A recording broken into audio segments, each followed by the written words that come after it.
Let's start by adjusting the shot volume. Grind, dose, tamp, and trim your portafilter.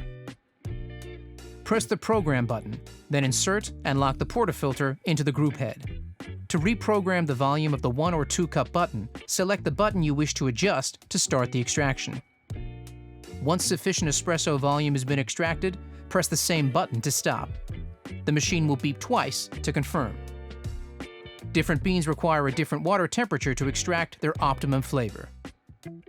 The Barista Express allows you to adjust water temperature in 1 degree Celsius or 2 degrees Celsius increments from the default temperature.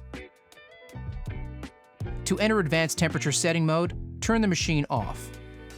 Press and hold the Program button, then press the Power button. The machine will beep once, and the illuminated button will indicate the current temperature selected. Each time you enter advanced mode, you can only select one temperature setting at a time. To change it again, you will need to re-enter advanced mode. Press the Program button to reset the factory default temperature of 93 degrees Celsius. To increase the temperature by 1 degree Celsius, press the 1 cup button. To increase the temperature by 2 degrees Celsius, press the 2 cup button. To decrease the water temperature by 1 degree Celsius, press the Filter button. To decrease the water temperature by 2 degrees Celsius, press the Power button.